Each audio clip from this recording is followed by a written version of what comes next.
Hi, everybody. Welcome to English Digest. I'm Tom.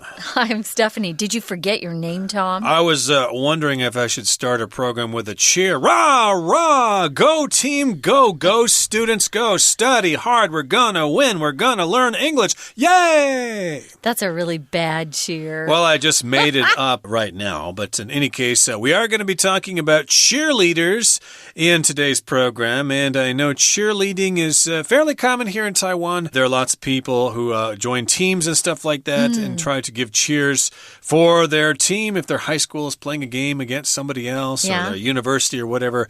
Cheerleading has come a long way from just people standing there and yelling some stuff through a megaphone. Now they do all sorts of stuff. They do acrobatics and they make human pyramids and, it's a lot of fun. Yeah, and they come up with some pretty cute dances as well. I know that we've had cheerleading in the States for a long time, and now all the professional teams seem to be getting their own team or group of cheerleaders. It's kind of fun because they're usually beautiful girls and they dance and, it's kind of fun. We had a great cheerleading squad when I was in high school. They were state champions. They were so good. And we also had 2 guys on the team. And it's good to have guys on the team because they can catch the girls and hold them up, and you can do cool pyramid styles where they stand on top of each other's shoulders. You've seen those. So it's kind of fun. Squad is what we use when we're talking about a group of cheerleaders. Instead of saying a team of cheerleaders, it's a cheerleading squad. Right now, guys, we're going to read through our lesson. And as you know, today is our all-English lecture. You won't be hearing any Chinese from us. So we're going to be trying to speak a little bit more slowly, a little bit more clearly. Right, Tom? Absolutely. As clear as possible. So let's get to it. Let's read the entire contents of our lesson now one time.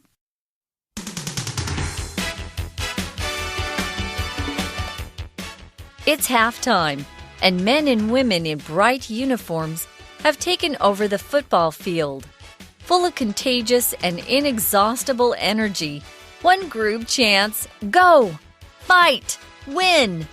while another somersaults into the air, a dizzying blur of color and power. This scene isn't unfamiliar. Today, millions of cheerleaders are found performing at sporting events. In fact, cheerleading's roots are closely tied to American footballs. Held in 1869 between Princeton University and Rutgers University, the first intercollegiate football game set the stage for the birth of cheerleading. By the 1880s, Princeton had formed an all-male pep club, which created a spirited environment that did not go unnoticed. It wasn't long before a Princeton graduate, Thomas Peebles, took Princeton cheers to the University of Minnesota. In 1898, when the Minnesota Golden Gophers football team was on a losing streak, a student named Johnny Campbell picked up a megaphone and created the first organized cheer. Rah, rah, rah.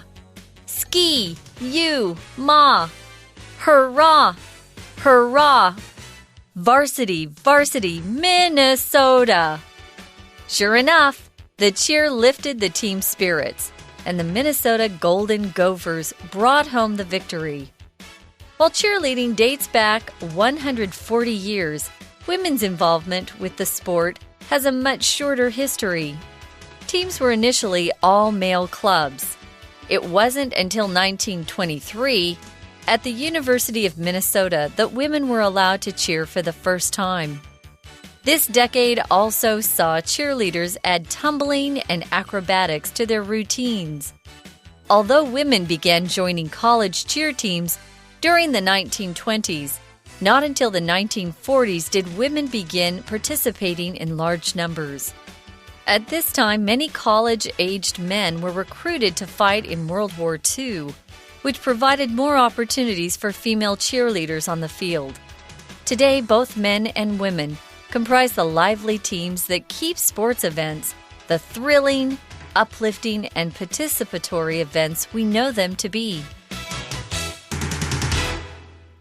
Okay, it's time to talk about cheerleading, and we are soaring high with cheerleaders in the U.S. I guess cheerleading began in the United States some time ago. Our article does discuss the history of cheerleading. In this title here, we have the word soaring, which is from the verb to soar, which means to fly high in the sky like birds do. Eagles soar in the sky. And, of course, a cheerleader is a person who kind of tries to get the crowd and the audience all excited about a game so they can start cheering themselves, and the team can hear their cheers and they can play all that much better. That's right. Well, it's halftime, and men and women in bright uniforms have taken over the football field. Here we're talking about American football, and halftime is a short break in the middle of the game. It's about 15 minutes,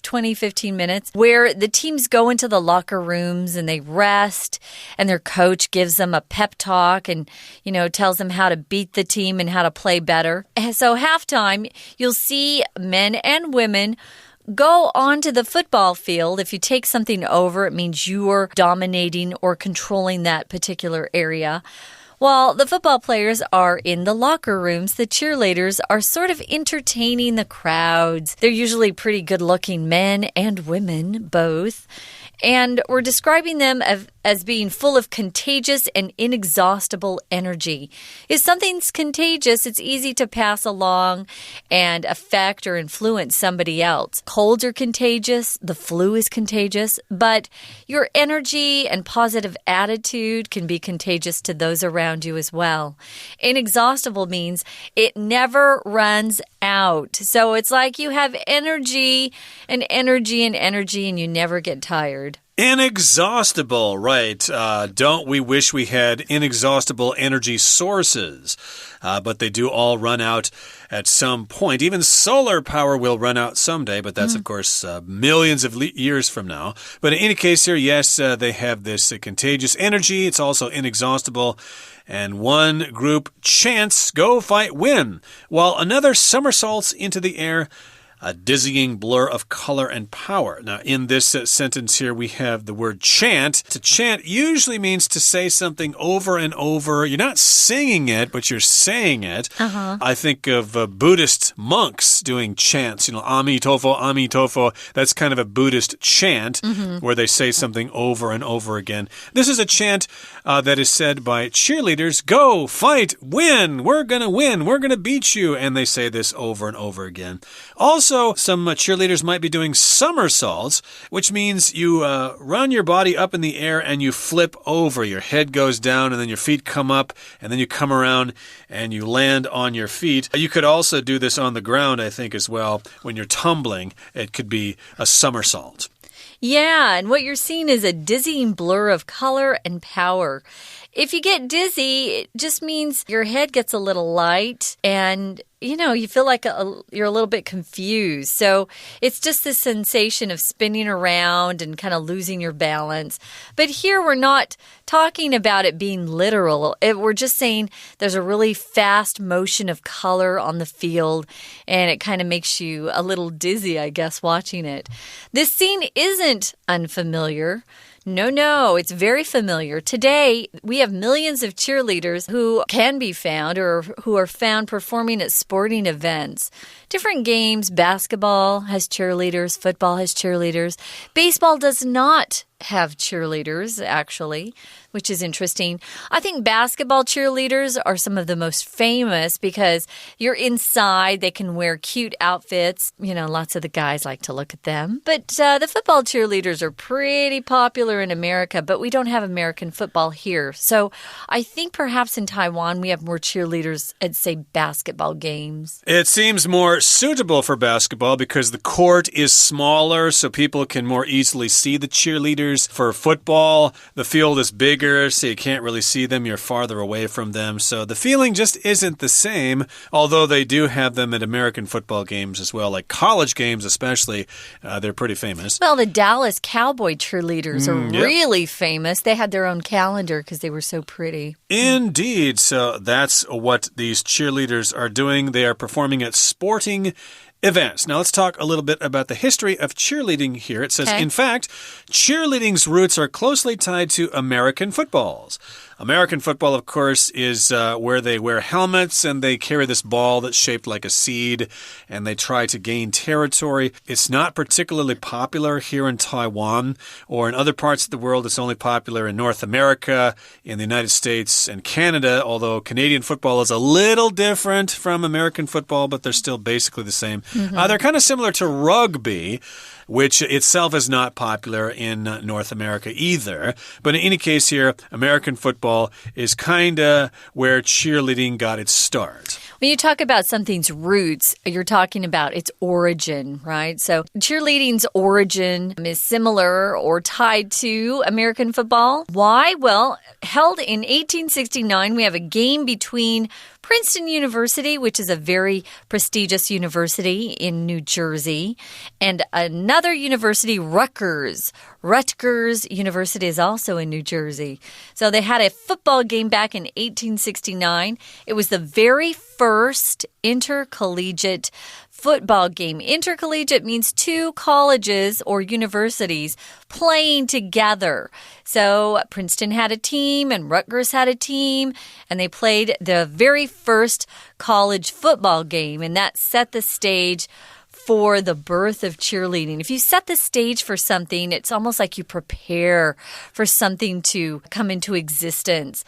I don't know, you could set the stage for somebody, maybe you're a host at a concert or an event, and if you set the stage for your performer, maybe you go out and introduce them, get the crowd warmed up. So you're preparing something for a future event or activity by setting the stage. Indeed. So, yeah, this is the first college football game in the United States, and I don't think there were cheerleaders at this game then, but this is telling us that started the tradition of American football games between colleges, which is a huge thing nowadays. Oh, yeah. If you go to an American university, every Saturday, everybody's watching the game on TV, or they're going down to the stadium to watch the game themselves.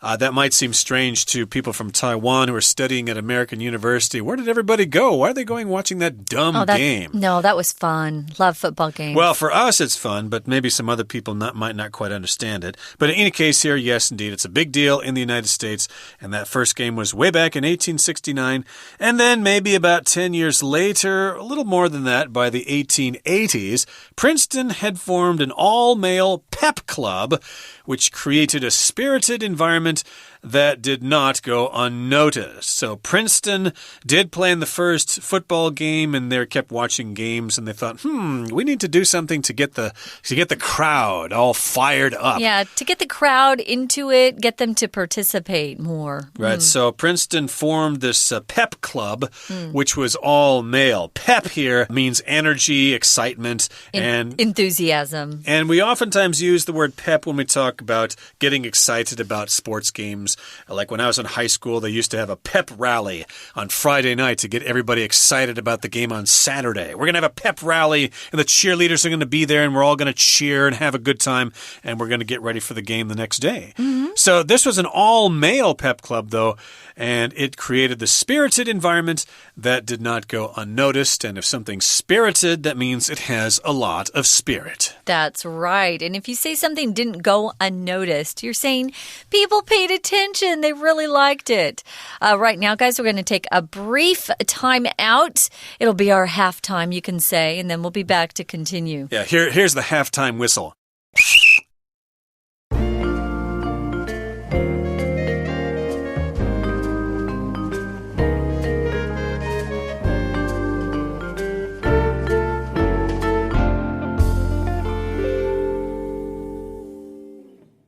Okay, let's continue with our lesson. Again, we're talking about soaring high with cheerleaders in the U.S. And, of course, cheerleading is also quite popular here in Taiwan, although I would say it's not as popular as it is in the United States. I haven't really seen it as much here as one would see it in the U.S. But you do see on the sports channels sometimes these cheerleading competitions that are taking place in the United States. So at least here in Taiwan, there is quite some interest in cheerleading cheerleading. So again, we've got Princeton, and they formed this all-male pep club in the late 1880s. That's, wow, a long time ago, over 130 years ago.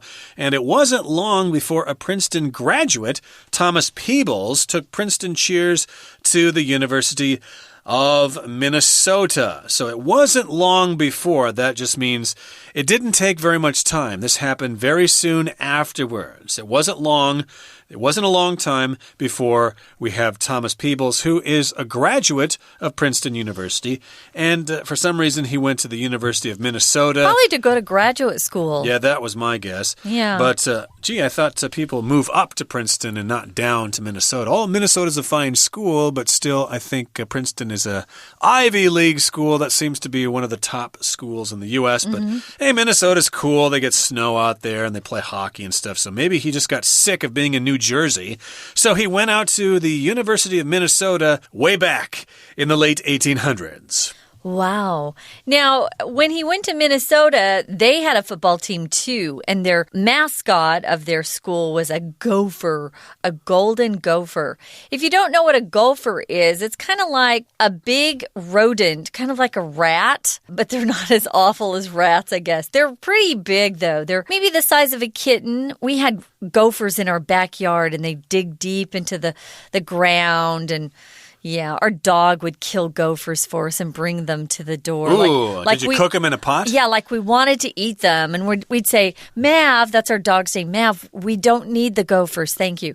So they were golden gophers, which is kind of a weird mascot. A mascot is usually it's an animal that represents your university or your high school.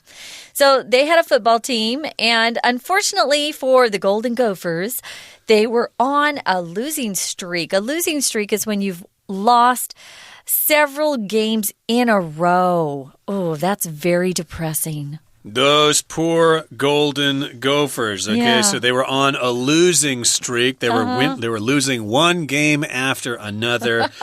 And a student named Johnny Campbell picked up a megaphone and created the first organized cheer, which goes like this: rah, rah, rah, ski uma, hurrah, hurrah, varsity, varsity, Minnesota.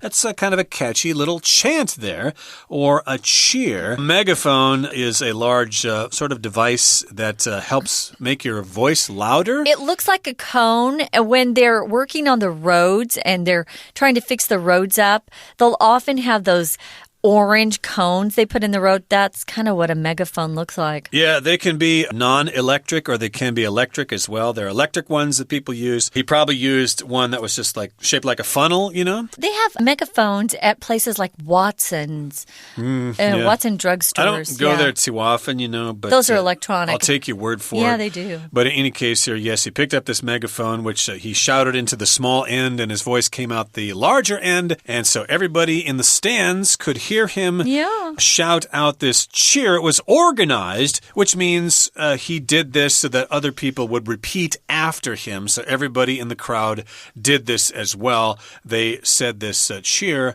And to me, I don't know where the word rah, rah comes from, or ski uma. They're just sounds that people say to get excited. Varsity usually refers to like the top team.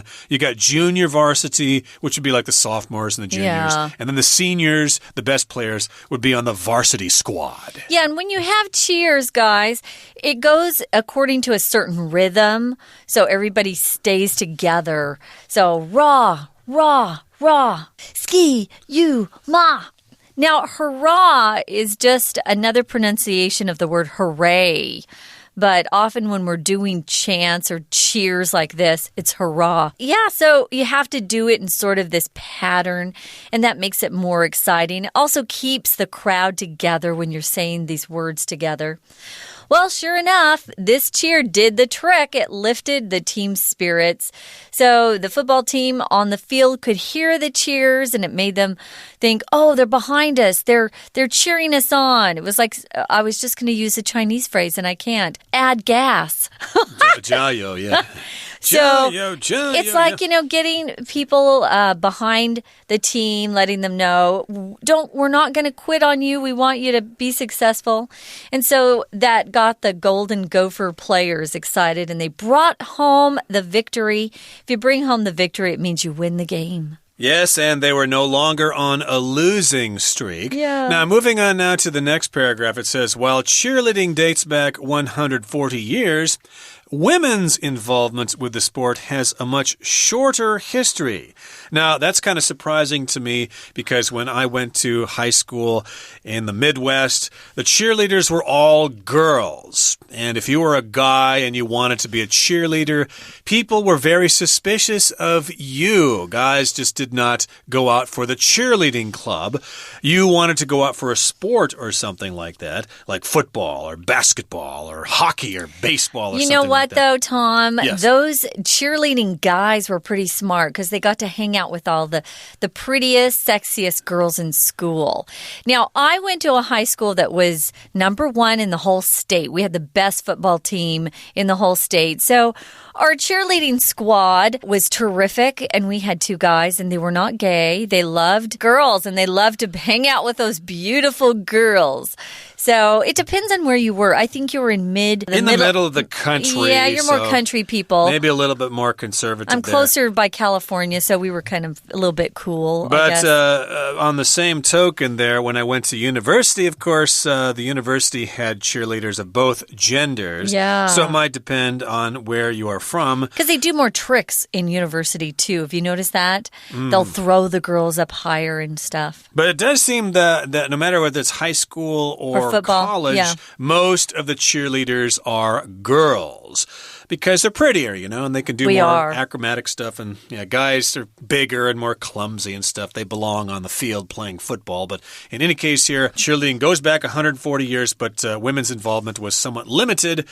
Involvement means when you are involved or participating in something or taking part in something. This movie, for example, is about America's involvement in Vietnam. Now, teams were initially all male clubs. We've actually mentioned that. So at first, initially just means at first, or originally. You could also substitute originally. So at the beginning, they didn't have any women in the clubs or the team. Notice that I mentioned it in the beginning of the program. We now use the term squad, a cheerleading squad. So it's a group or a team. It wasn't until 1923 at the University of Minnesota that women were allowed to cheer for the first time. Now, remember, guys, back in history, women couldn't wear shorts or pants, and they had to wear dresses. So it would have been kind of hard to do cheers in dresses. Cheerleader outfits nowadays, they have these little skirts, but they have shorts underneath them so that when they get flipped up in the air, you don't see their underwear. You see shorts under those cute little skirts. So in 1923, that's when you first saw female cheerleaders. This decade also saw cheerleaders add tumbling and acrobatics to their routines. So if you're talking about usually tumbling, I think of as, somersaults and stuff that little kids do. Before you get old enough, you'll start out by doing, somersaults and maybe, what do you call those? What are those called? Cartwheels? Cartwheel, that's more for kids, right? Acrobatics, you're getting into more difficult tricks where you might do a backflip or something that you see in gymnastics more. And a routine is usually a series or a pattern of steps or movements. For example, dancers have dance routines. Well, cheerleaders have their routines as well. Right. As you said, they'll do tumbling and somersaults and cartwheels. And also a really popular one is handsprings, where they go from their hands to their feet forward many times and backwards many times. That's a popular move with these cheerleading routines, not to mention cheering through those megaphones and getting the crowd excited and stuff like that. Now, although women began joining college cheer teams during the 1920s, Not until the 1940s did women begin participating in large numbers. So during the 1920s, yes, they were joining these college cheer teams, but it was mostly the guys doing most of everything. I guess it was considered maybe too dangerous for the girls, and the girls' dresses were too long, as you said. They couldn't be showing their legs like they can nowadays. So, when the miniskirt came in fashion, or when hemlines went up, then it was probably acceptable for girls to participate more in cheerleading. And so here, participate just means to take part in something, to be involved in that thing. Now, at this time, there were many college-aged men who were being recruited to fight in World War II. There was a serious world war going on, and the guys were drafted or recruited to fight in World War II. If someone recruits you, it means they tell you some good things about what they want you to join. And here, they're recruiting you into the military. And they tell you about what it's going to be like, and they ask you to sign up and devote a couple of years to the Army. World War II was really serious, and I think people were drafted. They didn't have a choice. A lot of the young guys who were college-aged had to go and serve in their country's military. To go fight the Nazis. That's right. And this provided more opportunities for female cheerleaders on the field. Well, today, both men and women comprise or make up the lively teams or squads that keep sport events, that give sport events, I would also say, thrilling and uplifting participatory events. Now, if you comprise something, it means that's what is in it. Those are the ingredients. That's what's inside something. So they make up, you could also say they make up those teams. So it consists of, or it's made up of, both male and female today. But mostly, I would agree with Tom, mostly today at least, they're mostly females with a few men. We need a few men to help throw the girls up in the air and do some of the things that require stronger muscles. But the guys don't jump very well. It's the girls who jump. Yeah, we're bigger and more clumsy. And back to this word comprise, I can give you another example here. A typical rock band comprises of 2 guitar players, a bass player, and a drummer. So, of course, nowadays, both men and women comprise these lively, exciting teams that keep sports events the thrilling, uplifting, and participatory events we know them to be. Participatory. That's a hard word to say. But in any case, something's thrilling when it's really, really exciting. We certainly hope that the next time Chen Wei-yin plays, it will be a thrilling experience. It could also be uplifting, which makes you feel happy and excited. Oh, this is an uplifting program. Listening to this radio program really makes me happy. Yeah. Not this one. I'm thinking of another program. Not depressed, That's the opposite feeling. It makes you feel optimistic, happy to be alive, stuff like that. And these, of course, are events in which everybody can participate. That's right. Well, we hope you learned a lot about how cheerleading got started. I did. I didn't know any of this history. So it's kind of fun for us as well to learn about our own history in the United States. It is. But we got to sign off now, Tom. We do. Yeah, no Chinese teacher. We're sorry about that. Not one word of Chinese was spoken today. Oh, no, that's a lie. You spoke some Chinese. You said 加油, 对. Oh, well, you started it. But in any case, that does bring us to the end of our program. Give us a cheer, and hey, hopefully your team will win. Thanks for joining us. From all of us here at English Digest, I'm Tom. I'm Stephanie. Goodbye. Bye.